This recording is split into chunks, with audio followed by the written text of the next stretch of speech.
بسم الله الرحمن الرحيم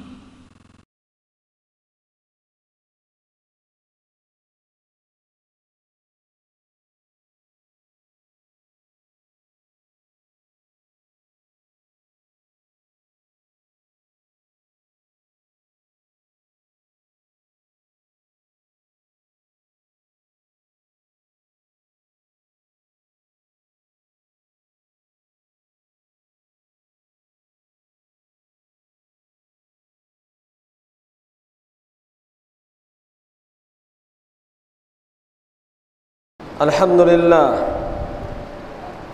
لله نحمده ونستعينه ونستغفره ونؤمن به ونتوكل عليه ونعوذ بالله من شرور أنفسنا ومن سيئات أعمالنا من يهده الله فلا مضل له ومن يضلل فلا هادي له وأشهد أن لا إله إلا الله وحده لا شريك له وأشهد أن محمدًا عبده ورسوله أما بعد فإن خير الحديث كتاب الله وخير الهدي هدي محمد صلى الله عليه وسلم وشر الأمور محدثاتها وكل محدثة بدعة وكل بدعة ضلالة وكل ضلالة في النار فأعوذ بالله من الشيطان الرجيم ويؤثرون على أنفسهم ولو كان بهم خصاصة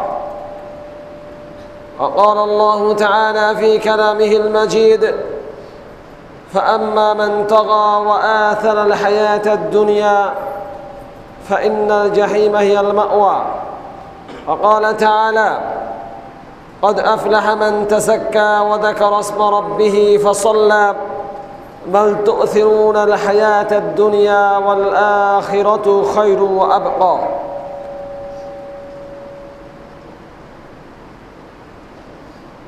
আলহামদুলিল্লাহ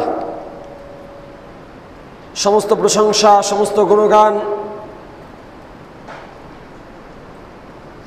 একমাত্র মহিয়ান গরিয়ান মহান রব্বুল আলামিনের জন্য, যে মহান রব্বুল আলামিন আমাদেরকে সাপ্তাহিক ঈদের দিন, সপ্তাহের অন্যতম গুরুত্বপূর্ণ দিন, বিশেষ ফজিলতপূর্ণ দিন জুমাবার দিন, জুমার সালাত আদায় করবার পূর্বে জুমার খুতবা শোনার জন্য আজানের পূর্বেই মসজিদে এসে উপস্থিত হওয়ার তৌফিক দান করেছেন।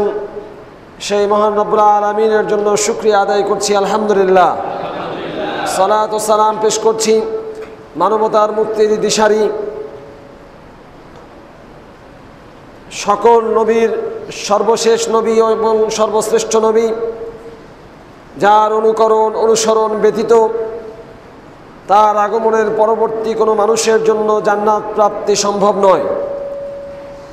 বিশেষ করে কোনো মুমিন এবং মুসলিমের জন্য যার আদর্শ, যার দেখানো তরিকা, যার রেখে যাওয়া কোরআন এবং সুন্নাহর অনুসরণ করা ছাড়া ইহকালীন কল্যাণ এবং পরকালীন মুক্তি অর্জন সম্ভব নয়, সেই মহান নবী এবং রাসূলের প্রতি পেশ করছি লাখ কোটি দুরূদ ও সালাম। আল্লাহুম্মা সাল্লি আলাইহি আল্লাহুম্মা বারিক আলাইহি। সম্মানিত মুসল্লিবৃন্দ এবং পর্দার আড়ালের মা ও বোনেরা, জুমার খুতবা যেহেতু অল্প সময়, বেশি কিছু আলোচনা করার সুযোগ নেই, তাই সংক্ষিপ্ত সময়ে ছোট্ট একটি বিষয় আপনাদের সামনে আজকে উপস্থাপন করার চেষ্টা করব। আমা তৌফিক ইল্লা বিল্লাহি আলাইহি তাওয়াক্কালতু ইলাইহি উনীব। সে বিষয়টি হচ্ছে অগ্রাধিকার দেয়া। অগ্রাধিকার দেয়া একটার উপরে আরেকটাকে। আমরা আমাদের দুনিয়ার জীবনে কাজ করার ক্ষেত্রে অনেক সময় অনেক বিষয়কে একটার উপরে আরেকটাকে অগ্রাধিকার দেই কিনা? দেই। সেই জন্য আমাদের দুনিয়ার জীবনের উপরে আখিরাতের জীবনকে এবং নিজের ব্যক্তিগত স্বার্থের উপরে আল্লাহর স্বার্থ কিংবা আল্লাহর চাওয়াকে, অথবা আমার ব্যক্তিগত স্বার্থের উপরে, ব্যক্তিগত অর্জনের উপরে আপনার অর্জন এবং স্বার্থকে আরেকজন মুসলিম ভাই কিংবা বোনের অর্জন কিংবা স্বার্থকে অগ্রাধিকার দেয়া, এটাকে আরবিতে বলা হয় আল ইসারু আলান নাফস, অর্থাৎ নিজের থেকে অন্যকে অগ্রাধিকার দেয়া। আবার আল ইসারুল আখিরা আলাদ দুনিয়া, আখিরাতকে দুনিয়ার উপরে অগ্রাধিকার দেয়া।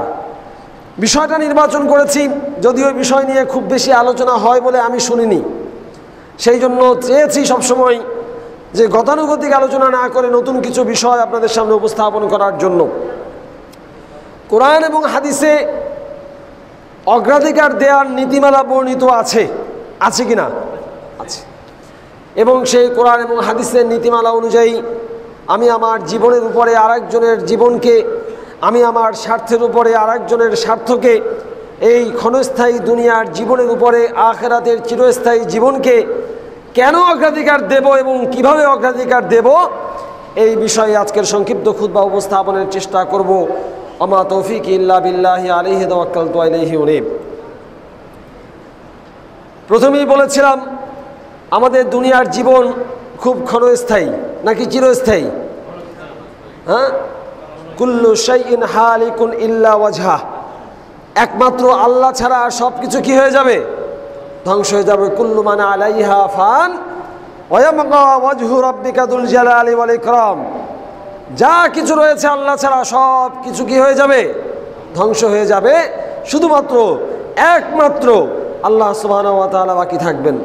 তার মানে হচ্ছে আপনি আমি দুনিয়ার সবচেয়ে ক্ষমতাধর মানুষ, দুনিয়ার সর্বনিম্ন ক্ষমতাধর মানুষ, দুনিয়ার সবচেয়ে ধনী মানুষ, দুনিয়ার সবচেয়ে গরিব মানুষ, দুনিয়ার যা যা আছে সবাই কি হয়ে যাবে? ধ্বংস হয়ে যাবে, সব শেষ হয়ে যাবে। আমরা নির্দিষ্ট একটা সময়ের জন্য এখানে দুনিয়ায় এসেছি। কয় বছরের দুনিয়ার জীবন? কয় বছর?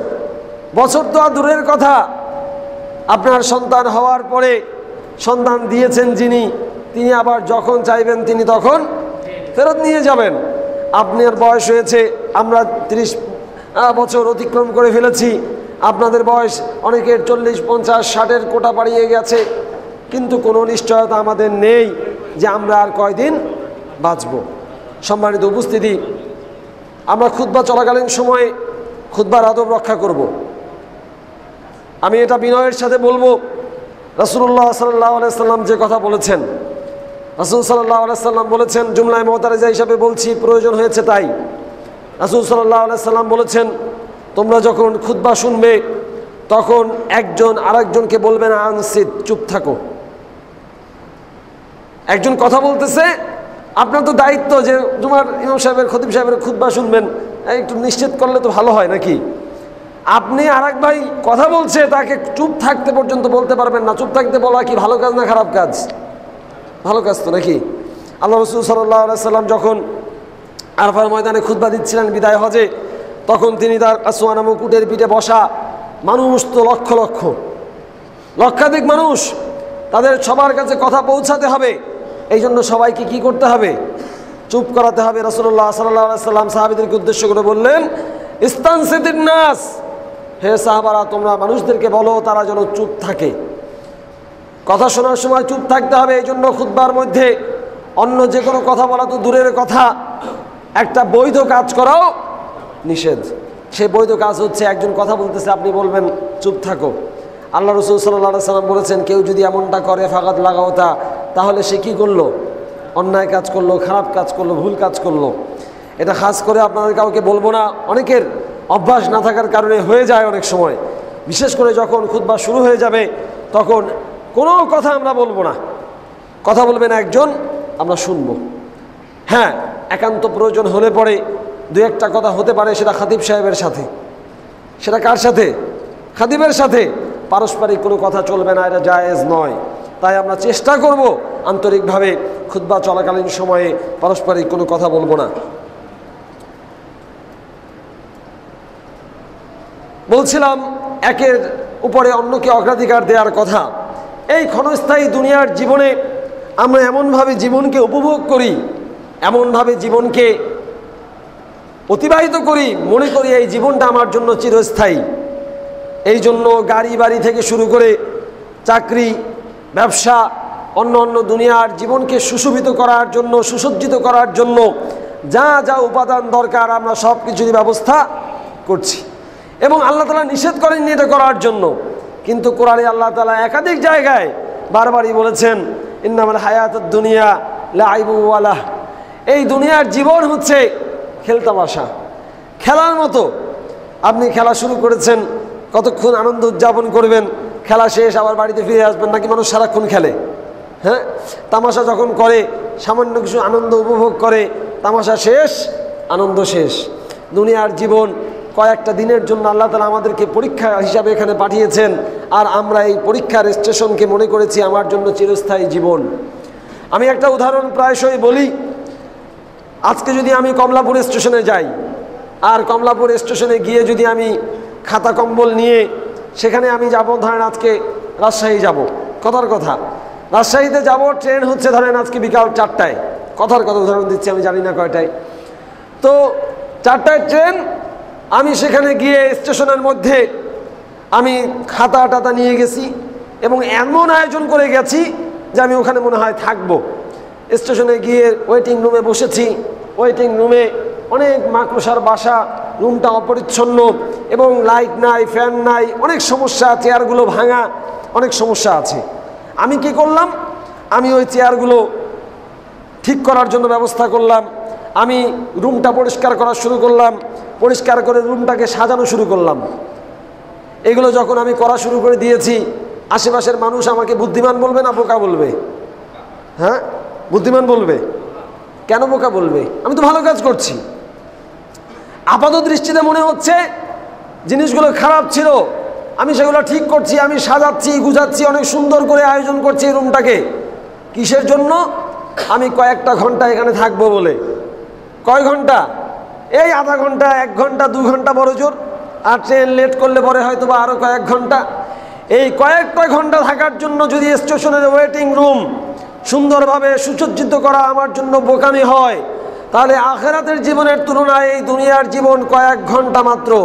এই দুনিয়ার জীবনকে কেউ যদি সুসজ্জিত করতে গিয়ে মূল আখিরাতকে ভুলে গিয়ে থাকে, তাহলে সে কি বোকা না বুদ্ধিমান? আমরা তাহলে কি? হ্যাঁ, আমরা তাহলে কি? আল্লাহ পবিত্র কোরআনে স্পষ্টভাবে বলে দিয়েছেন, কদ আফলাহা মান তাযাক্কা। সূরা আলা খুলে দেখুন, জুমার সালাতে প্রায়শই তেলাওয়াত করা হয়, সুন্নাহ এটা তেলাওয়াত করা জুমার সালাতের প্রথম রাকাতে। কদ আফলাহা মান তাযাক্কা, আল্লাহ বলছেন ওই ব্যক্তি সফল কাম হয়েছে যে ব্যক্তি তার অন্তরকে পরিশুদ্ধ করেছে, যে তার নিজেকে পরিশুদ্ধ করেছে, তার অন্তরকে শিরক, বেদাত, কুফরি, নেফাকি এবং অন্যান্য ধরনের বিভিন্ন ধরনের খারাপ এবং অন্যায় ইচ্ছা, খায়েশ, কথাবার্তা, অন্যায় আচরণ, অন্যায় যাবতীয় সব কিছু থেকে অন্তরকে যে পবিত্র করেছে, নিষ্কলুষ করেছে, সে কি? কদ আফলাহা, সফল কাম হয়েছে। কদ আফলাহা মান তাযাক্কা ওয়া যাকারা ইসমা রাব্বিহি ফাসাল্লা। আর ওই ব্যক্তিও সফল হয়েছে যে ব্যক্তি তার রবের নাম স্মরণ করে। কার নাম? তার রবের নাম। ফাসাল্লা, অথবা সালাত আদায় করে, সে ব্যক্তিও সফল।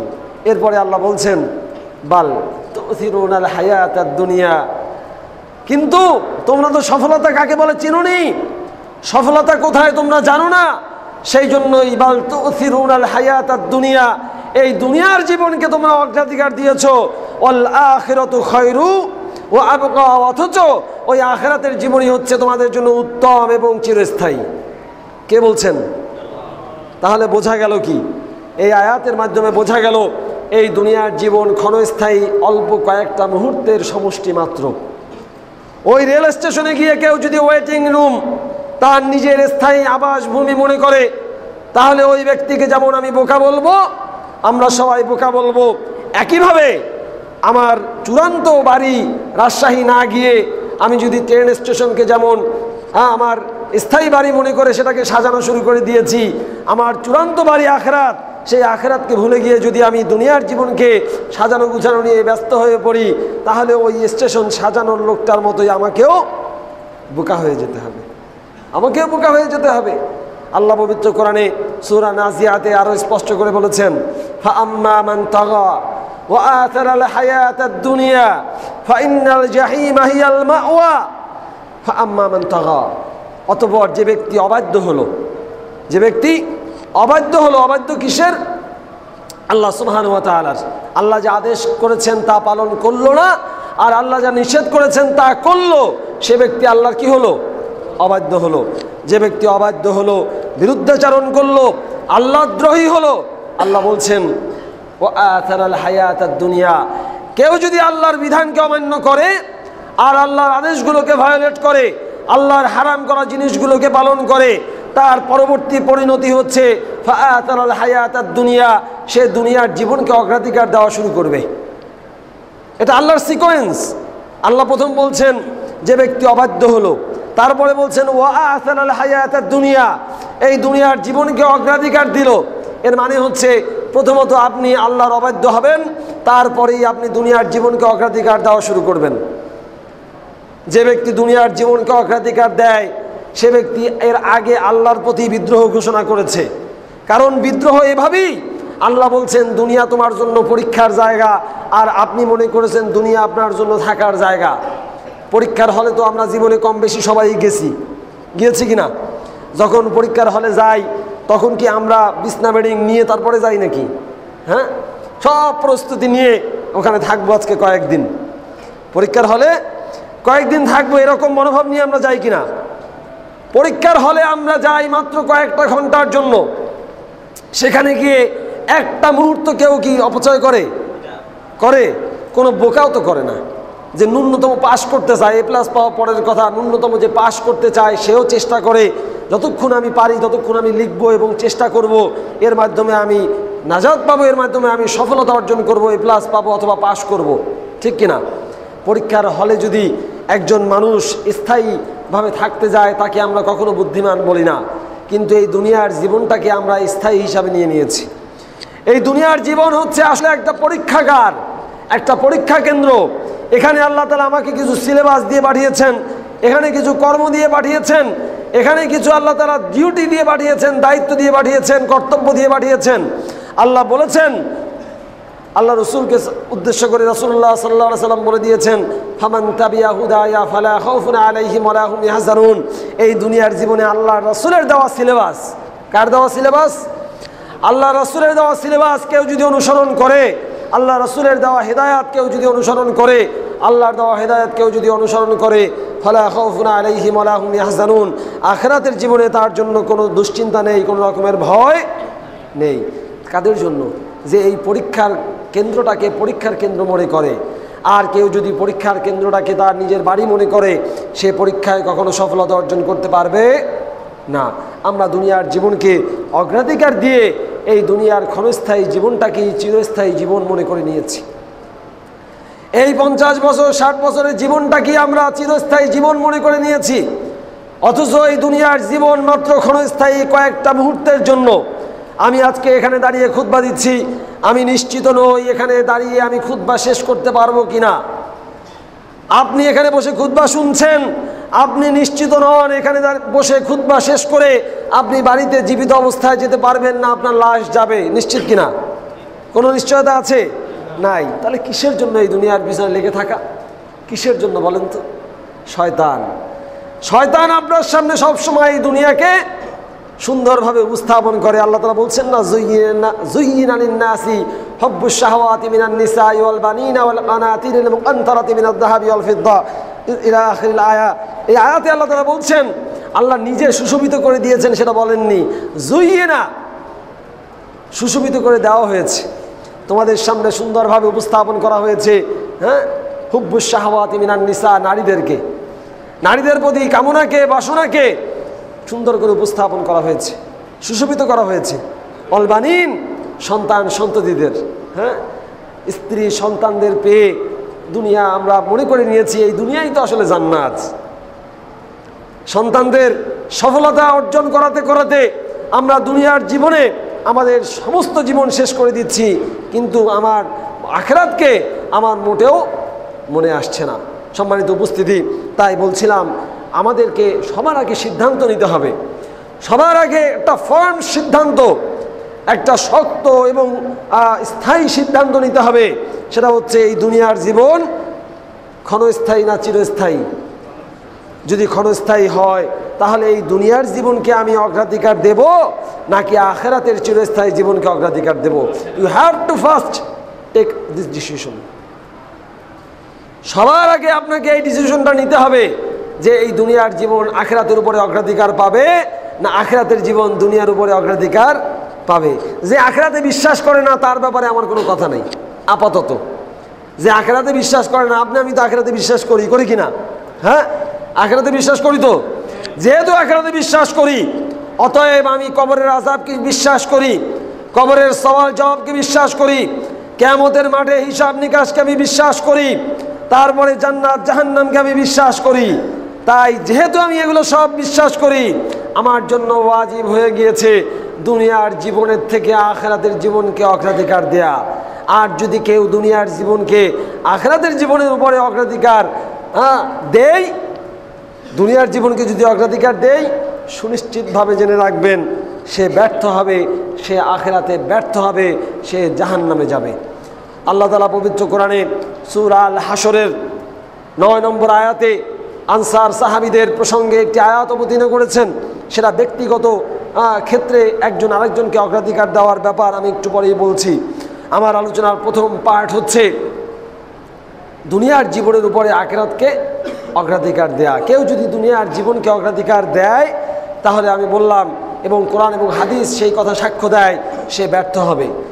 এখানে একটি কথা বলে রাখা ভালো, সেটি হচ্ছে দুনিয়ার জীবনকে অগ্রাধিকার দেব না ঠিক আছে, কিন্তু এই জন্য দুনিয়ার জন্য কিছু কি করব না? হ্যাঁ, দুনিয়ার জন্য আমি ততটুকুই করব যতটুকু আমার আখিরাতে পাওয়ার জন্য, জান্নাতে যাওয়ার জন্য দরকার। জান্নাতে যাওয়ার জন্য আমার দুনিয়ার জীবনকে যতটুকু ব্যবহার করা দরকার, আমি দুনিয়াকে ততটুকু ব্যবহার করব, এর একটুকু বেশিও না একটুকু কমও না। আমার যখন নিশ্চিত হয়ে যাবে যে আমি জান্নাত আমার জন্য নিশ্চিত, তখন দুনিয়ার প্রতি আমার আর কোনো কিছু আগ্রহ দরকার নেই। আপনি পরীক্ষায় লিখছেন, লিখতে লিখতে 3 ঘন্টা টাইম, মনে হলো 2 ঘন্টা পরে আপনি যা লিখেছেন আপনি A+ নিশ্চিত পাবেন, আরও কি লিখবেন নাকি? হ্যাঁ, কেউ লেখে? সাধারণত লেখে না, যে আমি তো নিশ্চিত হয়ে গেছি আমি A+ পাবো, আর লেখার দরকার নাই।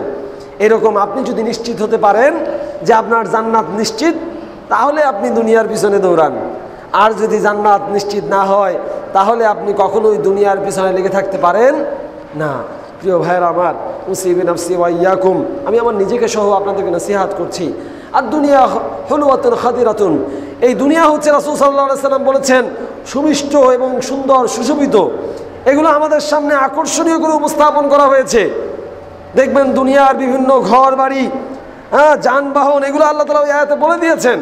নারী সন্তান, এগুলো হচ্ছে দুনিয়ার জীবনের ক্ষণস্থায়ী ভালোবাসার জিনিস, ক্ষণস্থায়ী জিনিস। আপনার গাড়িটাকে এত সুন্দর করে মুছে রাখেন, ঘরটাকে এত সুন্দর করে পরিষ্কার রাখেন, আপনার সন্তান স্ত্রীদের যেন কোনো কষ্ট না হয় সেজন্য এত চেষ্টা করেন, কিন্তু এই দুনিয়ার জীবন আপনাকে যে আখিরাতকে ভুলিয়ে দিয়েছে, সেদিকে আপনার সামান্যতম ভ্রুক্ষেপ নাই। উসিবি নাফসি ওয়া ইয়াকুম, আমি তাই নসিহত করছি আপনাদেরকে, প্রিয় ভাইয়েরা, প্রিয় বোনেরা, একটু ঠান্ডা মাথায়, একটু নিরিবিলি রাতের শেষ রাতে, কিংবা যখন ঘুমাতে যাবেন, কিংবা যখন নিরিবিলি থাকবেন, তখন একটু ভেবে দেখবেন আমার কথাগুলো, যে এই দুনিয়ার 2 দিনের জীবন আমরা কি করছি, আর আখিরাতের জীবনের জন্য আমরা কি পাঠাচ্ছি। এই দুনিয়ার জীবন যে কোনো মুহূর্তে শেষ হয়ে যেতে পারে। আমার আমল কবরে আমার সাথী হবে। আমার এই দুনিয়ার জীবনের সামান্য ডিউটি, সামান্য কর্ম, সামান্য আমল, এগুলোই আমার জান্নাতে যাওয়ার জন্য পাথেয় হবে। অন্য কোনো কিছুই আমার জান্নাতে নিয়ে যেতে পারবে না। সম্মানিত উপস্থিতি, আমাদের দুনিয়ার জীবনে অনেক ক্ষমতা আমরা ভোগ করি। কত ক্ষমতার শেষ আছে নাকি? ক্ষমতা একবার যখন আমি আরোহণ করি, বিভিন্ন ধরনের ক্ষমতা, রাষ্ট্রের ক্ষমতা, আন্তর্জাতিক ক্ষমতা, বিচারিক ক্ষমতা, সামাজিক ক্ষমতা, ধর্মীয় ক্ষমতা, পারিবারিক ক্ষমতা, ব্যক্তিগত ক্ষমতা, শারীরিক ক্ষমতা, ক্ষমতা অনেক ধরনের হতে পারে। যে ধরনের ক্ষমতায় আমরা অধিষ্ঠিত হই, যখনই কোনো ক্ষমতা আমরা অর্জন করি, আমরা মনে করি এই ক্ষমতা মনে হয় চিরস্থায়ী, মনে করি কিনা? যদি মানুষ এটা মনে না করতো, তাহলে তো আল্লাহকে ভয় পাইতো, তাহলে তো কেউ জুলুম করতো না, তাহলে কেউ অপর মাজলুম হতো না। একজন জুলুম তখনই করে যখন তার হাতে জুলুম করার মতো কি আছে, পাওয়ার আছে। আমার পেশি শক্তি আছে, আমি যুবক মানুষ, আর একজনে কষাই একটা থাপ্পড় দিয়ে দিলাম, পারি না? ছোট্ট একটা বাচ্চা হয়তো বা আমার সামনে দুষ্টামি করেছে, হ্যাঁ দুষ্টামি করেছে, এই ওদিকে দিলাম এক থাপ্পড়, দেখোস না আমি এখান থেকে যাইতেছি, হ্যাঁ আমার সালাম দাস না এখানে, বা যে কোনো কারণেই হোক অন্যায়ভাবে একটা থাপ্পড় আমি দিয়ে দিলাম। আমার হাতে ক্ষমতা আছে, এই হাতটা কে দিয়েছেন? হ্যাঁ এই হাতে তাকে মারার ক্ষমতা কে দিয়েছেন? হ্যাঁ আপনাদের সমাজে কি এমন মানুষ নাই যাদের হাত আছে কিন্তু হাত নাড়াইতে পারে না? আছে কি না? প্যারালাইজড, পা আছে, পা নাড়াতে পারে না, বিছনায় পড়ে থাকতে হয়, অথচ এই মানুষটা 2 দিন আগেও চলাফেরা করতে পারে। এমন দৃষ্টান্ত কি আছে, না জাদুঘরে যেতে হবে? আছে?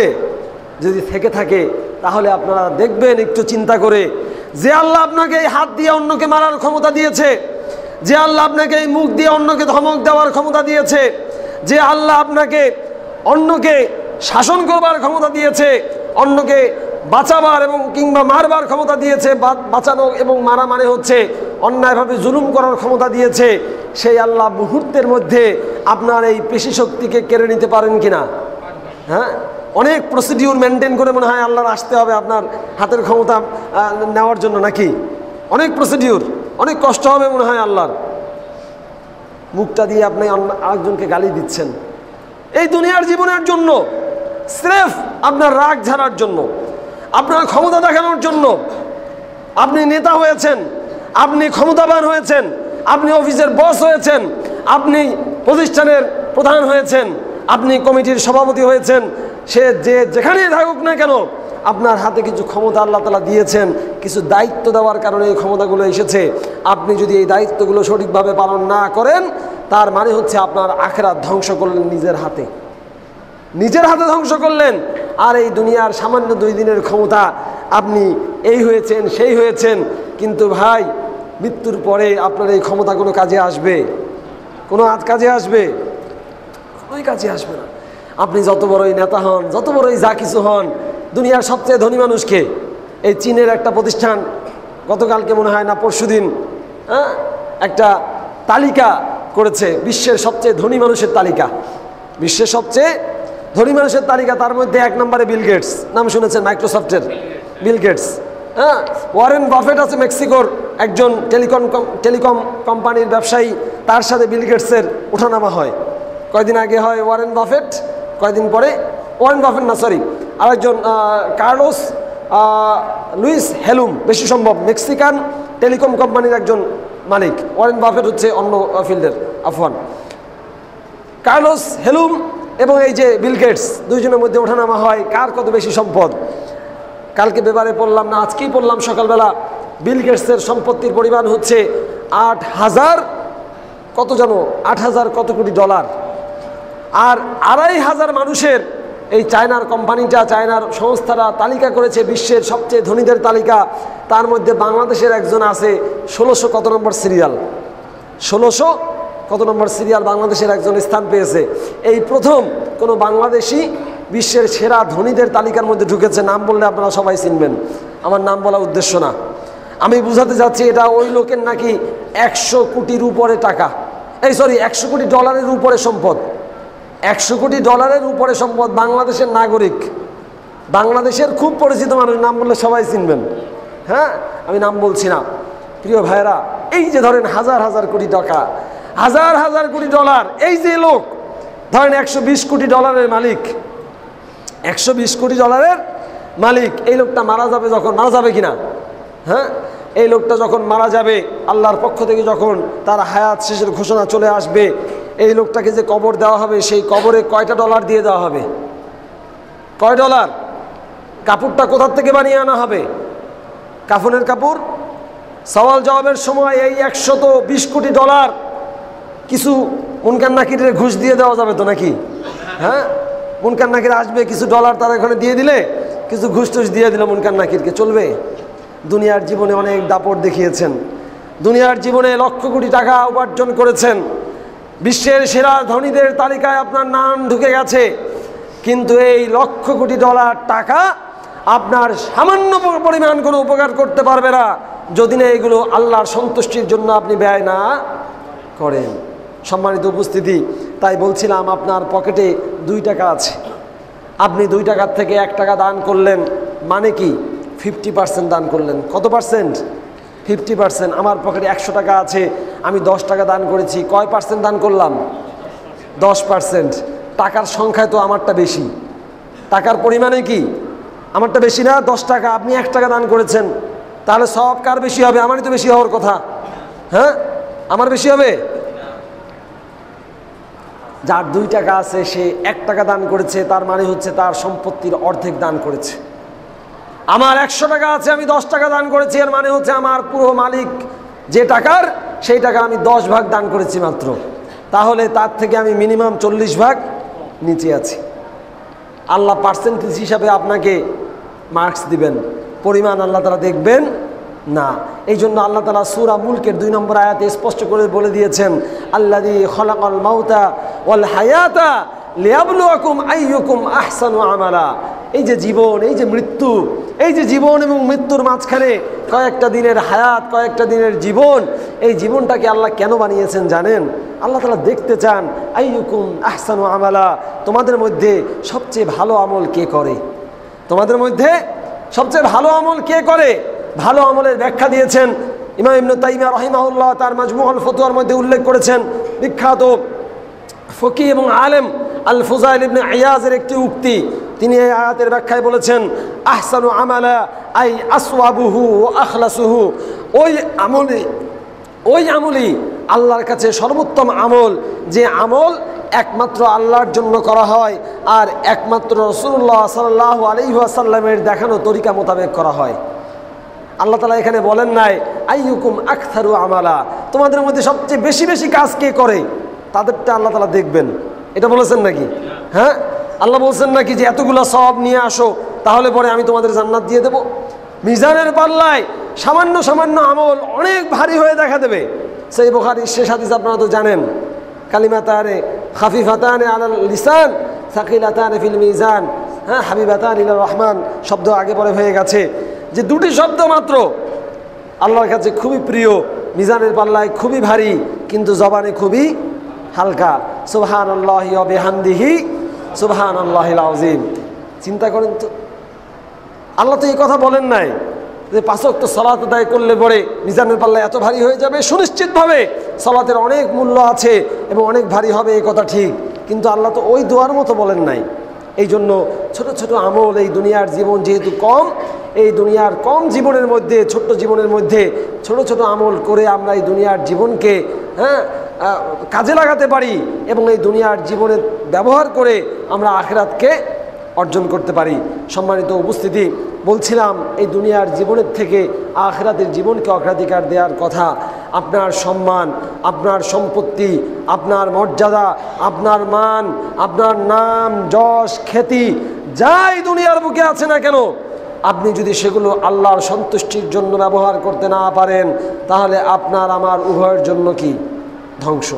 আর যদি আমি সেগুলো আল্লাহর সন্তুষ্টির জন্য ব্যবহার করতে পারি, তাহলে আশা করা যায় আল্লাহ তাআলা আমাকে মাফ করে দিয়ে জান্নাতুল ফিরদাউস দান করবেন। এবং এমনটাই দোয়া করছি, আল্লাহ তাআলা আমাদের সবাইকে দুনিয়ার জীবনের উপরে আখিরাতের জীবনকে অগ্রাধিকার দেওয়ার তৌফিক দান করুন। পৃথিবীতে এমন দৃষ্টান্ত কি নাই একেবারে যারা দুনিয়ার জীবনকে অগ্রাধিকার দিয়েছে কিন্তু টিকতে পারে নাই? আছে কি না? হ্যাঁ, ফেরাউন, নমরুদ, সাদ্দাত, কারুন, এক একজনের এক এক ধরনের ক্ষমতা ছিল। ফেরাউনের ক্ষমতা ছিল তার রাষ্ট্রীয় ক্ষমতা, ফেরাউন, নমরুদ, হ্যাঁ, নবীদের সাথে কন্ট্রাডিকশন ছিল, পেরেছে টিকে থাকতে এই দুনিয়ার বুকে। কারুন সম্পদের পাহাড় গড়েছিল, পেরেছে সেই সম্পদ দিয়ে এই দুনিয়ার বুকে টিকে থাকতে? পারেনি। সবাই ধ্বংস হয়ে গেছে, নির্দিষ্ট সময় পরে সবাই চলে যাবে। যে যতই অহংকার করুক না কেন, দুনিয়ার জীবনে নিজেকে যতই ক্ষমতাধর, যতই বড় মনে করুক না কেন, সবাইকেই চলে যেতে হবে। জাতিসংঘের মহাসচিব হয়েছেন, আমেরিকার প্রেসিডেন্ট হয়েছেন, সবাই কি বেঁচে আছে নাকি? হ্যাঁ, আমেরিকার প্রেসিডেন্ট যখন যে হয় তখন মনে করা হয় দুনিয়ার সবচেয়ে প্রভাবশালী মানুষ। দুনিয়ার সবচেয়ে প্রভাবশালী মানুষ এখন মনে করা হয় ট্রাম্পকে। বয়স তো 70-এর উপরে হয়ে গেছে, যে কোনো সময় মৃত্যু ঘণ্টা বেজে যেতে পারে। আরেকজন এসে স্থান দখল করে নিবে, কেউ চিরস্থায়ী নয়, সে হোক কাফের কিংবা মুসলিম। কোনো নবী চিরস্থায়ী নন, কোনো অলিয়া উলিয়া চিরস্থায়ী নন, কোনো মানুষ চিরস্থায়ী নন, কোনো কাফের মুশরিকও চিরস্থায়ী নন, কোনো ফেরেশতা চিরস্থায়ী নন, কোনো জিন চিরস্থায়ী নয়, কোনো মাখলুক চিরস্থায়ী নয়। সব কিছুর নির্দিষ্ট একটা সময় রয়েছে, সেই নির্দিষ্ট সময় পরে সবাই কি হয়ে যাবে? ধ্বংস হয়ে যাবে। সেই জন্য এই অনুভূতি আমাদের মধ্যে আমরা জাগ্রত করব যে আমাদের মৃত্যু যে কোনো মুহূর্তে এসে যেতে পারে, যে কোনো স্থানে এসে যেতে পারে। অতএব প্রত্যেকটা মুহূর্তে এই দুনিয়ার জীবনকে ভুলে গিয়ে আখিরাতের জীবনকে স্মরণ করে দুনিয়ার জীবনের থেকে আখিরাতের জীবনকে অগ্রাধিকার দেওয়ার চেষ্টা করতে হবে। এটাই মুমিনের বৈশিষ্ট্য। আর যদি এটা না করতে পারেন, দুনিয়া যদি আপনাকে একবার পেয়ে বসে, দুনিয়া যদি একবার পেয়ে বসে আপনাকে, এই দুনিয়ার মোহাব্বত আপনি আর ছাড়তে পারবেন? সহজে আর ছাড়তে পারবেন না। খুব কঠিন এই দুনিয়ার মোহাব্বত, হ্যাঁ, খুব কঠিন, খুব কঠিন। আল্লাহ তাআলা আমাদের সবাইকে দুনিয়ার মোহাব্বতকে ছেড়ে দিয়ে আখিরাতের মোহাব্বত লালন করার তৌফিক দান করুন। এটা হচ্ছে আমার আলোচনার প্রথম পার্ট। দ্বিতীয় পার্ট হচ্ছে আমাদের ব্যক্তির উপরে আর এক ব্যক্তিকে অগ্রাধিকার দেয়া। ইসলামে যতগুলো আল আখলাক আল মাহমুদা রয়েছে, প্রশংসনীয় চরিত্র রয়েছে, প্রশংসনীয় গুণাবলী রয়েছে, যা একজন মানুষ অর্জন করতে পারে, একজন মুমিনের থাকা জরুরি, তার মধ্যে অন্যতম গুণাবলী হচ্ছে আল ইথারুল আখার আলান নফস, একজনকে আমার নিজের উপরে অগ্রাধিকার দেয়া। ইমাম ইবনুল কাইয়্যিম রাহিমাহুল্লাহ তার বিখ্যাত কিতাব মাদারিজুস সালিকিনের মধ্যে 3টি স্তর উল্লেখ করেছেন একজন মানুষ তার নিজের উপরে আরেকজনকে কিভাবে অগ্রাধিকার দেবে। আমি সংক্ষেপে শুধু বলে যাচ্ছি 2টা বিষয় যেটা খুবই গুরুত্বপূর্ণ। 1 নম্বরে একজন মুমিন তার নিজের উপরে আল্লাহকে অগ্রাধিকার দেবে। কাকে? হ্যাঁ, আল্লাহকে। এমন একটা সময় উপস্থিত হয়েছে যখন আপনি দেখতে পাচ্ছেন আপনার ইচ্ছা করতেছে এটা করতে, আল্লাহ বলছেন আর একটা করতে। হয় কিনা এরকম? হ্যাঁ, হয় কিনা? একই সময় কিন্তু ইচ্ছা দুইজনের 2 রকম। আপনার ইচ্ছা একরকম, আল্লাহর ইচ্ছা আর এক রকম। আপনি তখন কার ইচ্ছাকে অগ্রাধিকার দিবেন? এটাই হচ্ছে ইথারুল্লাহি আল্লাহি আলান নফসি, নিজের উপরে আল্লাহর সন্তুষ্টিকে অগ্রাধিকার দেয়া। আপনি চাইলে এটা করতে পারেন, ইচ্ছার স্বাধীনতা আপনার রয়েছে। ফজরের সালাত পড়লেন না, উঠে গেলেন, আল্লাহ কি ফেরেশতা পাঠিয়ে উঠাবেন নাকি আপনাকে? হ্যাঁ, উঠাবেন না তো। আপনি সুদ খাচ্ছেন, ঘুষ খাচ্ছেন, অন্যায় করছেন, হারাম কাজ করছেন, আল্লাহ কি ফেরেশতা পাঠিয়ে আপনাকে বাধা দিবেন নাকি? দিবেন না। কিন্তু আল্লাহ তাআলা হেদায়েত দিয়ে দিয়েছেন, এগুলো হালাল, তোমরা এগুলো গ্রহণ করো, এগুলো হারাম, তোমরা এগুলো বর্জন করো। রাসূলুল্লাহ সাল্লাল্লাহু আলাইহি সাল্লাম বলে গিয়েছেন, মা নাহাইতুকুম আনহু ফাজতানিবুহু, আমি তোমাদেরকে যা নিষেধ করেছি তোমরা সেগুলো থেকে বিরত থাকো। ওমা আমারতুকুম বিহি ফাফআলু মিনহু মাস্তাতাতুম, আর তোমাদেরকে যা আমি আদেশ করেছি তোমরা তোমাদের সাধ্য অনুযায়ী, সামর্থ্য অনুযায়ী সেগুলো পালন করো। কে বলেছেন? রাসূলুল্লাহ সাল্লাল্লাহু আলাইহি সাল্লাম বলেছেন। সেই জন্য সবার আগে আমাদেরকে অগ্রাধিকার দিতে হবে কার ইচ্ছা? আল্লাহ সুবহানাহু ওয়া তাআলার। আপনার যে কোনো কথা, আপনার যে কোনো কাজ, আপনার যে কোনো ইবাদত, যে কোনো আমল, যে কোনো ধরনের কর্ম করার ক্ষেত্রে আপনার ইচ্ছার সাথে, আপনার আগ্রহের সাথে যদি আল্লাহর ইচ্ছা, আল্লাহর আগ্রহ, আল্লাহর আদেশ, আল্লাহর নিষেধ সমান সমান বরাবর হয়ে যায়, তখন আপনার ইচ্ছাকে, আপনার আগ্রহকে বাতিল করে দিয়ে অগ্রাধিকার না দিয়ে আল্লাহর ইচ্ছা, আল্লাহর আদেশ কিংবা নিষেধকে অগ্রাধিকার দেয়াই হচ্ছে একজন মুমিনের জন্য বৈশিষ্ট্য। একজন মুমিনের বৈশিষ্ট্য। কেউ যদি নিজের ইচ্ছার উপরে আল্লাহর ইচ্ছাকে অগ্রাধিকার দিতে না পারে তাহলে সে মুমিন হতে পারবে না। সে হাওয়া নিজের প্রবৃত্তির অনুসারী হয়ে যাবে, নিজের প্রবৃত্তির অনুসারী হয়ে যাবে। আর যে ব্যক্তি নিজের প্রবৃত্তির অনুসরণ করে, মন যা চায় তাই করে, সে কখনো আল্লাহর বান্দা হতে পারে না। সে আব্দুল হাওয়া, ওই হাওয়ার বান্দা হয়ে যায়, প্রবৃত্তির বান্দা হয়ে যায়, নিজের মনের খায়েশের বান্দা হয়ে যায়। আস্তে আস্তে করে শয়তানের দাসত্ব করা শুরু করে দেয়, এভাবেই শুরু করে দেয়। তাই 1 নম্বর হচ্ছে আল্লাহর ইচ্ছাকে অগ্রাধিকার দেয়া। আপনি কথা বলবেন, হ্যাঁ, একজনের সাথে ঝগড়া লেগেছে, বাস্তব দিয়ে একটা উদাহরণ দিয়ে বুঝতে পারবেন। ঝগড়া লেগেছে, ঝগড়ার মধ্যে আপনাকে গালি দিচ্ছে, ও আপনাকে কি করছে? গালি দিচ্ছে। আপনারও তো মুখ আছে নাকি? হ্যাঁ, আপনিও তো চাইলে গালি দিতে পারেন, পারেন কি না? পারেন তো, মুখ তো আছে, আপনিও চাইলে গালি দিতে পারেন। ও যদি 50 ডেসিবল স্পিডে কিংবা আওয়াজে যদি গালি দেয়, আপনি 100 ডেসিবলে গালি দিবেন, আরও জোরে চিল্লাইয়া। পারেন না? পারবেন তো। কিন্তু যখন আপনি ওই লোকটা গালি দিল, দেওয়ার পরে আপনি যদি ভাবেন, ইস আমারও তো এই ক্ষমতা আছে গালি দেওয়ার, আমিও তো পারি তাকে আরও দুটা কথা বেশি শুনিয়ে দেওয়ার, গালি দেওয়ার ক্ষমতা আমার আছে, কিন্তু আল্লাহ তো নিষেধ করেছেন, আল্লাহ তো না করেছেন, আল্লাহ তো আরেকজনকে গালি দেওয়া হারাম করেছেন। সহিহ বুখারীতে হাদিস এসেছে, রাসূলুল্লাহ সাল্লাল্লাহু আলাইহি সাল্লাম বলেছেন, আমি পড়েছি সিবাবুল মুসলিমি ফুসুকুন, কোনো মুসলমানকে গালি দেওয়া ফাসিকি। কেমনে গালি দেই? হ্যাঁ, কেমনে গালি দেই? এটা ভেবে আপনি সিদ্ধান্ত নিলেন, না ও গালি দিয়েছে দিক, ও জানে না, আমি তো জানি, আমি গালি দেব না। কাকে অগ্রাধিকার দিলেন? কার ইচ্ছাকে? আল্লাহর নিষেধাজ্ঞাকে আপনি অগ্রাধিকার দিলেন। আপনার মনে চাচ্ছিল, শয়তান বারবার খোঁচাচ্ছে ভিতর থেকে, আরে বেটা তোমার কি মুখ নাই, গালি দাও, পাল্টা দাও, একটা দিয়েছে দুটো দাও, ও তোমার মা তুলে গালি দিয়েছে, তুমি ওর মা বাপ তুলে গালি দাও। হ্যাঁ, ও তোমাকে অমুকের বাচ্চা বলেছে, তুমি তাকে তমুকের বাচ্চা বলো। শয়তান খোঁচাচ্ছে, শয়তান খোঁচাচ্ছে, আর আপনি বলছেন না, আমার মুখ থাকলেই তো আল্লাহ তাআলা নিষেধাজ্ঞার কাজ করতে পারি না, আমার গালি দেওয়া হারাম, আল্লাহ তাআলার ইচ্ছা, আল্লাহর আদেশ দেওয়া যাবে না, আপনি দিলেন না। এটাই হচ্ছে নিজের ইচ্ছার উপরে আল্লাহকে অগ্রাধিকার দেওয়া। সালাতের টাইম হয়েছে, আজান হয়েছে, আপনার কাজ করতেছেন, অফিসে কাজ করতেছেন, ক্ষেত খামারে কাজ করতেছেন, কারখানায় কাজ করতেছেন, বন্ধু বান্ধবের সাথে কাজ করতেছেন, আড্ডা মারছেন, যা কিছু করছেন, নিজের ব্যক্তিগত কাজ করছেন, আল্লাহর পক্ষ থেকে আজান দিয়েছে, মুয়াজ্জিন ডাক এসেছে মসজিদে, আপনি মসজিদের সালাতে এসে উপস্থিত হবেন। এটাই হচ্ছে আপনার নিজের মনের উপরে আল্লাহকে অগ্রাধিকার দেয়া। বুঝাতে পেরেছি? হ্যাঁ, বুঝাতে পেরেছি কিনা? আপনার সন্তান পরীক্ষা দিবে, রমাজান মাস পড়েছে, রমাজান মাসে রোজা রাখতে পারবে না, পরীক্ষা দিলে পরে সিয়াম পালন করতে পারবে না, সিয়াম পালন করা আল্লাহর আদেশ, আর আপনার সন্তানের পরীক্ষায় ভালো করা হচ্ছে আপনার ইচ্ছা। আপনার সন্তান পরীক্ষা সমস্যা হতে পারে, সমস্যা হয় না। রমজানে রোজা রাখলে পরীক্ষা দিলে কি বরকত হবে না আরও খারাপ হবে? আশা করা যায় ইনশাআল্লাহ বরকত হবে। আমরা তো জীবনে বহু পরীক্ষা দিয়ে এসেছি, কোনোদিন রমজানের জন্য পরীক্ষা তো রমজান ছাড়িনি পরীক্ষার জন্য। আলিয়া ইউনিভার্সিটিতে, কওমি মাদ্রাসায়, বহু জায়গায় স্কুল কলেজে পড়াশোনা করে এসেছি, আপনারাও করেছেন। কই কোনোদিন তো সিয়ামের জন্য, পরীক্ষার জন্য সিয়াম পরিত্যাগ করিনি। কই সেই জন্য কি রেজাল্ট খারাপ হয়েছে নাকি? ইলম আল্লাহ একটু কম দিয়েছেন, ফালিল্লাহিল হামদ, আল্লাহর জন্য শুকরিয়া। আল্লাহ যা দিয়েছেন, আপনার সন্তানকে ইলম কে দিবেন, ভালো রেজাল্ট কে দিবেন? আপনার সন্তানকে যখন পরীক্ষার জন্য আপনি রোজা রাখাচ্ছেন না, কিংবা রাত করে পড়াশোনা করে ঘুমিয়েছে, ফজরের নামাজের সময় ডাকছেন না, উঠাচ্ছেন না, আবার ঠিকই 7টার সময় কিংবা 8টার সময় বলছেন, বাবু ওঠো, তোমার কিন্ডারগার্টেনে যাওয়ার কিংবা স্কুলে যাওয়ার সময় হয়েছে। কাকে অগ্রাধিকার দিলেন? কাকে? নিজেকে। আল্লাহর ইচ্ছাকে অগ্রাধিকার দিলেন না।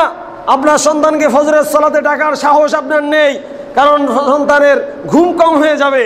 আবার ঠিকই 7টা 8টার সময় ডাকতে পেরেছেন, কারণ তার স্কুল কামাই দেওয়া যাবে না। আপনি আখিরাতের উপরে, দুনিয়াকে অগ্রাধিকার দিয়েছেন, আল্লাহর ইচ্ছার উপরে আপনার নিজের ইচ্ছাকে অগ্রাধিকার দিয়েছেন। এরকম ভুরি ভুরি উদাহরণ দেওয়া যায় যে জায়গাগুলোতে আমরা আল্লাহর ইচ্ছাকে অগ্রাধিকার দিতে পারি না। আরেকটা অগ্রাধিকার হচ্ছে নিজের উপরে আরেকজনের স্বার্থকে অগ্রাধিকার দেয়া। আগের পয়েন্টের সামারি হচ্ছে এই, আমরা দুনিয়ার জীবনে যে কোনো কথা এবং কাজ করব, তার আগে খেয়াল করব যে এই জায়গায় আল্লাহ এবং তার রাসূলের কোনো আদেশ এবং নিষেধ আছে কি না।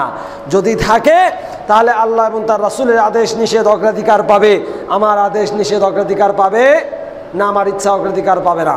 এটাই হচ্ছে প্রথম পয়েন্টের উপসংহার, সামারি কথা। দ্বিতীয় পয়েন্ট হচ্ছে, আমি আমার নিজের উপরে আমার মুমিন মুসলিম ভাইকে অগ্রাধিকার দেব।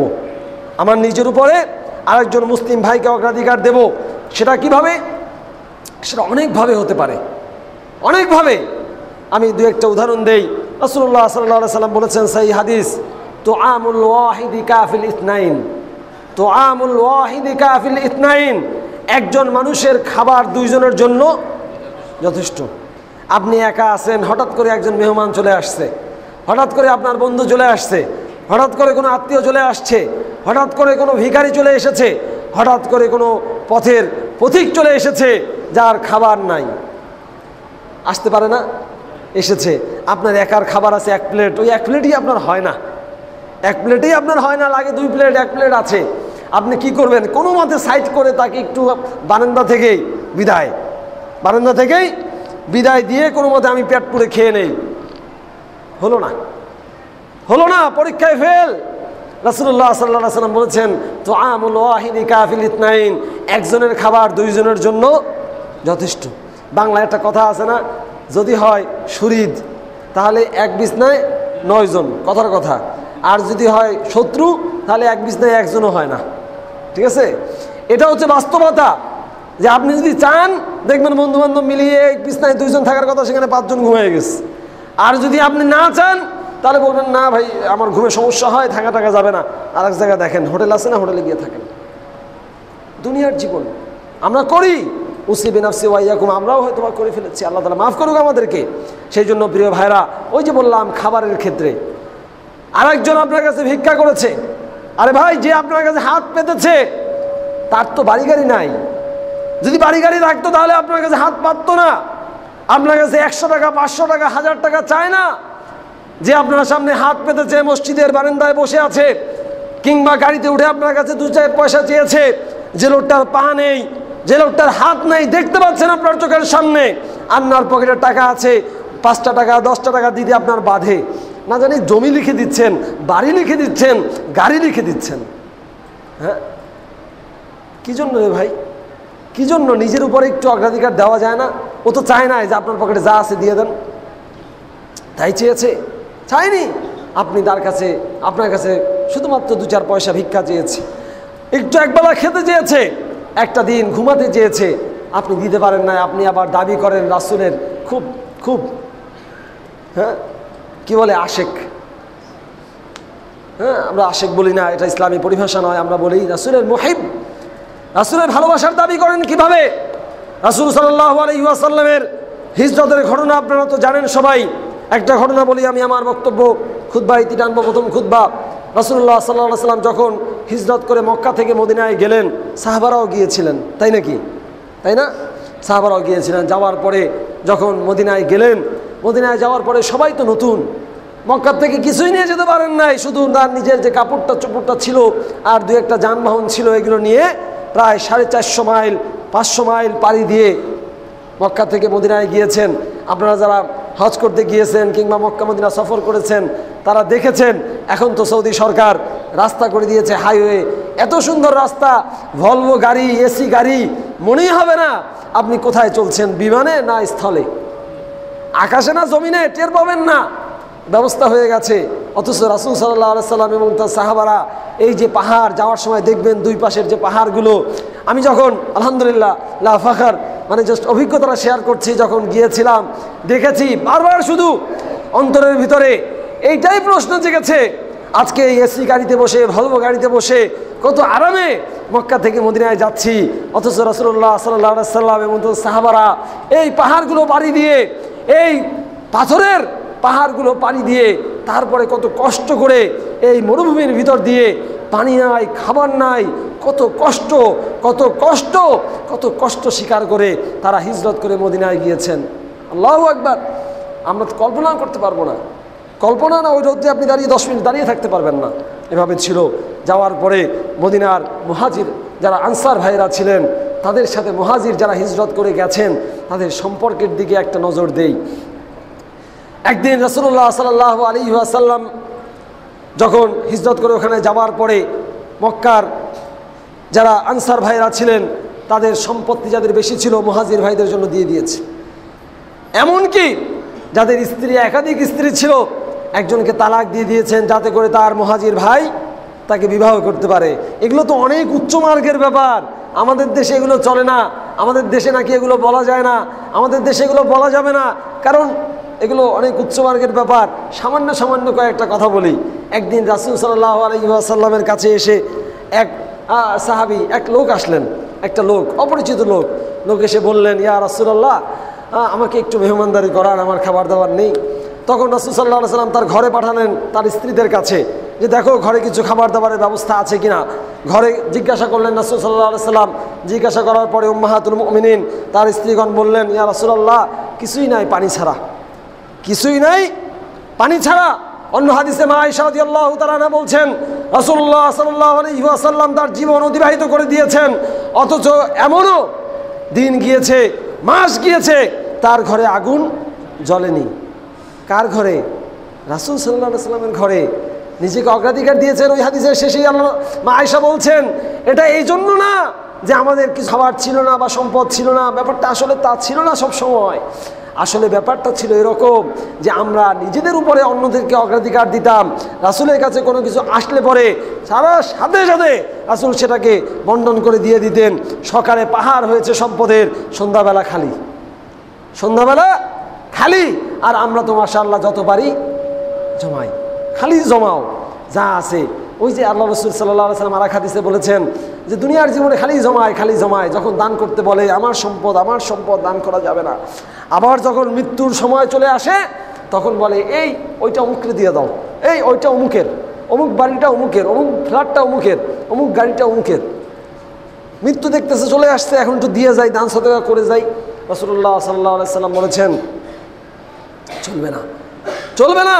তুমি তো এখন মরণ পথের যাত্রী, তোমার আর দেওয়ার দরকার নাই। তুমি তো চাইলে দিতে পারতা আগে, কারণ তোমার লোভ ছিল, এই জন্য তুমি দাও নাই। তুমি ওই সময় সুস্থ ছিল, তুমি মনে করেছো এগুলো সব ভোগ করে যেতে পারবে, তুমি এই জন্য দাও নাই। তুমি না দিয়ে আজকে মৃত্যুকালে মরণ পথযাত্রী হয়ে এগুলো মানুষকে দিয়ে যাচ্ছ, এখন আর দেওয়ার দরকার নাই। তুমি মারা যাওয়ার পরে এমনি ওটা উত্তরাধিকার সূত্রে তারা পেয়ে যাবে, এমনিই পেয়ে যাবে। তাই তোমাকে এখন আর এগুলো বন্টন করে দিতে হবে না। ওই সাহাবী রাসূলুল্লাহ সাল্লাল্লাহু আলাইহি ওয়াসাল্লামের কাছে যখন এই কথা বললেন, রাসূল উম্মাহাতুল মুমিনিনদের কাছে পাঠালেন, সেখানে খাবারের ব্যবস্থা নাই। মসজিদে নববীতে উপস্থিত সাহাবীদেরকে রাসূলুল্লাহ সাল্লাল্লাহু আলাইহি ওয়াসাল্লাম বললেন, তোমাদের মধ্যে এমন কেউ আছে কিনা যে ব্যক্তি এই লোককে একদিনের জন্য, এক রাতের জন্য আপ্যায়ন করাবে, খাবার খাওয়াবে? সাহাবী একজন দাঁড়িয়ে গেলেন, আবু তালহা রাদিয়াল্লাহু তাআলা আনহু, আবু তালহা আল আনসারী দাঁড়িয়ে গেলেন। তিনি জানতেন তার ঘরে তেমন কিছুই নাই, তারপরও দাঁড়িয়ে গেছেন, আমি মেহমানদারি করবো এই লোকের। কে করবে?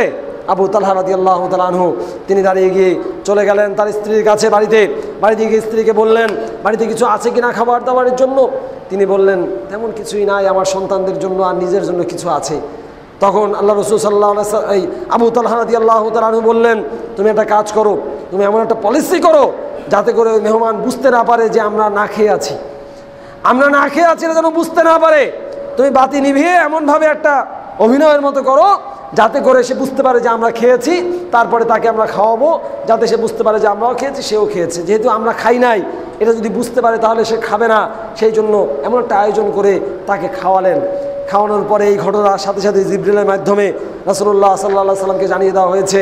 রাসূল সাল্লাল্লাহু আলাইহি সাল্লামের কাছে সকালবেলা যখন ওই লোক আসলো, আবু তালহা আসলো, তখন রাসূল সাল্লাল্লাহু আলাইহি সাল্লাম বলেছেন যে আল্লাহ তাআলা তোমাদের এই ঘটনা দেখে আশ্চর্য হয়েছেন, আশ্চর্য মানে অনেক অত্যন্ত খুশি হয়েছেন যে তোমরা নিজেরা না খেয়ে তোমাদের মেহমানকে খাইয়েছ, তোমরা নিজেরা না খেয়ে তোমরা মেহমানকে খাইয়েছ। কে পারি ভাই, কয়জন পারি? তখন এই ঘটনার প্রেক্ষাপটে আল্লাহ তাআলা সূরা হাশরের 9 নম্বর আয়াত অবতীর্ণ করলেন। আল্লাহ বলছেন ওয়ায়ুসিরুনা আলা আনফুসিহিম ওয়ালাউ কানা বিহিম খাসাসা। সত্যিকারের মুমিন, সত্যিকারের মুহাজির, সত্যিকারের আনসার, সত্যিকারের মানুষ, সত্যিকারের মানবতাবাদী হচ্ছে তারাই যারা ইউসিরুনা আলা আনফুসিহিম, যারা নিজেদের উপরে অন্যকে অগ্রাধিকার দেয়। ওয়ালাউ কানা বিহিম খাসাসা, যদিও তারা নিজেরা সংকটে আছে, দরিদ্র অবস্থায় আছে, সম্পদ থাকতেই দেয় না।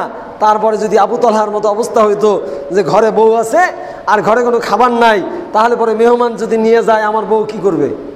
হ্যাঁ, আজকালকার আমাদের বউরা কি করবে? যা বলার আমি বলতে চাই না, আপনারা বুঝে নেবেন। সেই জন্য প্রিয় ভাইরা আমার, এভাবে ভুড়ি ভুড়ি ঘটনা আছে। ইয়ারমুকের যুদ্ধের ঘটনা, আবুল জাহাম ইবনু হুযায়ফা আল আদাওয়ী তিনি বলছেন ইয়ারমুকের যুদ্ধে 3 জন সাহাবীর ঘটনা আপনারা সবাই মোটামুটি জানেন। একজন এই যে আবুল জাহাম, তিনি পানি নিয়ে গিয়েছেন তার চাচতো ভাইকে খোঁজার জন্য, খুঁজতে খুঁজতে তার চাচতো ভাইকে পেয়েছেন। এমন অবস্থায় চাচতো ভাইকে পেয়েছেন, তাকে পানি খাওয়াবেন, এই মুহূর্তে আরেকজন ডাক দিয়ে বলছেন আমাকে পানি পান করাও, আমি মরে যাচ্ছি, পানির তৃষ্ণায় মরে যাচ্ছি। তার চাচাতো ভাই সাথে সাথে বললেন অমুকের কাছে নিয়ে যাও, ওই ভাইয়ের মনে হয় আমার থেকে বেশি প্রয়োজন। তার কাছে দৌড় দিয়ে চলে গেছেন। দৌড় দিয়ে চলে যাওয়ার পরে সাথে সাথে আরেকটু দূরে আরেক ভাই ডাক দিয়ে উঠেছেন, আমার তৃষ্ণা আরও বেশি পেয়েছে। এই ভাই দ্বিতীয় ভাই বলে উঠলেন, না আমার দরকার নেই, আমার থেকে মনে হয় ওই ভাইয়ের তৃষ্ণা বেশি লেগেছে, তুমি তার কাছে পানিটা নিয়ে যাও। আবুল জাহাম বলছে, আমি তার কাছে নিয়ে গেলাম। তৃতীয় ব্যক্তির কাছে যখন আমি পানি নিয়ে গেলাম, দেখতে পাচ্ছি এতক্ষণে তৃতীয় ব্যক্তি ইন্তেকাল করেছে, মারা গেছে। আমি আবার যখন দ্বিতীয় ব্যক্তির কাছে ফিরে আসলাম, দ্বিতীয় ব্যক্তিও ইন্তেকাল করেছে, মারা গেছে পানির অভাবে। আমি যখন আবার প্রথম ব্যক্তি অর্থাৎ আমার চাচাতো ভাইয়ের কাছে ফিরে আসলাম, আমি দেখি আমার চাচাতো ভাইও মারা গেছে, শহীদ হয়ে গিয়েছে। সুবহানাল্লাহ। তিনজন কেউই পানি পায়নি, অথচ পানি ছিল। কেন পাইনি রে ভাই? পানি তো ছিল, কেন পাইনি? আরেকজনের উপর নিজেকে অগ্রাধিকার দেয়নি, নিজেকে অগ্রাধিকার দেয়নি। সে জানে আমি যদি আরেকজনকে অগ্রাধিকার দেই তাহলে আমার জীবন হুমকির মুখে, আমি মারা যাব। আমি আর কয়েক সেকেন্ড বাঁচতে পারবো, এই পানিটুকু খেলে আমি হয়তো বা বেঁচে যাব। কিন্তু তারপরেও আরেকজনের ডাক শুনে সে অনুভব করেছে যে না, আমার থেকে মনে হয় ওই ভাইয়ের বেশি প্রয়োজন। সুবহানাল্লাহ, সুবহানাল্লাহ। তাফসীর ইবনে কাসির, ইমাম ইবনে কাসির রাহিমাহুল্লাহ হাদিস উল্লেখ করেছেন এই আয়াতের তাফসীরে, এই ঘটনা উল্লেখ করেছেন। ইয়ারমুকের যুদ্ধের ঘটনা আপনারা পড়ে দেখবেন। সম্মানিত উপস্থিতি, অনেক সময় নিয়ে ফেলেছি, অনেক আবেগতাড়িত হয়ে পড়েছি। আপনাদেরকে নসিহত করছি, একে অপরের উপরে অগ্রাধিকার দেওয়ার অভ্যাস আমাদের করতে হবে। আপনার সমস্ত সম্পদ দান করার কথা আল্লাহ তাআলা বলেন নাই। হ্যাঁ, সব সম্পদ দান করে দিতে হবে না। এই আবু তালহা কি আল্লাহ রসুল দোয়া করেছিলেন, এবং এমন দোয়া করেছিলেন, এই দোয়ার বদৌলতে সে অসংখ্য সম্পদ এর মালিক হয়েছিল। তারপরে যখন সূরা আনআমের বেশি সম্ভব কিংবা সূরা বাকারার ওই আয়াত অবতীর্ণ হলো, লান তানালুল বিররা হাত্তা তুনফিকু মিম্মা তুহিব্বুন, তোমরা যা ভালোবাসো সেগুলো যতক্ষণ পর্যন্ত না আল্লাহর রাস্তায় দান না করবে, ততক্ষণ চূড়ান্ত দান হিসাবে সেগুলো কবুল হবে না, তোমরা সফলতা অর্জন করতে পারবে না। এই আয়াত যখন অবতীর্ণ হলো, সাথে সাথে আবু তালহা আসলো। আবু তালহা এসে বললো, ইয়া রাসূলুল্লাহ, আমার ওই যে বাইরুহা নামে একটা খেজুরের বাগান আছে, আঙুরের বাগান আছে, এই বাগানটা আমার কাছে খুব প্রিয় বাগান। এই আয়াত যখন আমি শুনেছি যে আল্লাহর জন্য আমার সবচেয়ে প্রিয় জিনিস দান করার আগে আমি পরিপূর্ণ মুমিন হতে পারবো না, পরিপূর্ণ সওয়াব অর্জন করতে পারবো না, আমি এই আয়াত শোনার সাথে সাথে আপনার কাছে চলে এসেছি। আমার ওই সবচেয়ে প্রিয় বাগান বাইরুহা আজকেই আল্লাহ এবং তার রাসূলের জন্য আমি দান করে দিলাম। সুবহানাল্লাহ। এগুলো তো নিজের জীবনের উপরে আল্লাহকে অগ্রাধিকার দেয়া, নিজের জীবনের উপরে অন্যকে অগ্রাধিকার দেয়া। সম্মানিত উপস্থিতি, আল্লাহ তাআলার কাছে আমরা দোয়া করছি, আল্লাহ তাআলা যেন আমাদেরকে মনটাকে একটু নরম করে দেন। মনটা অনেক শক্ত হয়ে গেছে রে ভাই, মনটা যেন নরম করে দেন। এই দুনিয়ার ক্ষণস্থায়ী জীবনে এক ভাইকে যেন অগ্রাধিকার দিতে পারি আমার নিজের উপরে। খাওয়ার সময় একটু সাথে নেওয়া, ঘুমানোর সময় প্রয়োজনে সাথে নেওয়া, আরেকজনকে যেভাবেই হোক সহযোগিতা করার মাধ্যমে যেন আমরা একে অপরকে সহযোগিতা করতে পারি এবং নিজের উপরে আরেকজনকে অগ্রাধিকার দিতে পারি, এবং আল্লাহর স্বার্থকে যেন, আল্লাহর ইচ্ছাকে যেন আমরা অগ্রাধিকার দিতে পারি, এবং দুনিয়াকে আমরা যেন অগ্রাধিকার না দেই, আখিরাতকে যেন অগ্রাধিকার দেই। আল্লাহ তাআলা আমাদের সবাইকে আখিরাতকে অগ্রাধিকার দিয়ে একের জীবনের উপরে, নিজের জীবনের উপরে আরেকজনের জীবন এবং স্বার্থকে অগ্রাধিকার দিয়ে পরিপূর্ণ মুমিন মুত্তাকি হয়ে আল্লাহর সাথে সাক্ষাৎ করার তৌফিক দান করুন। আমিন। আকুলু কাউলি হাযা আস্তাগফিরুল্লাহ লি ওয়া লাকুম ওয়া লিসাইরিল মুসলিমিন ইন্নাহু হুয়াত তাওয়াবুর রহিম।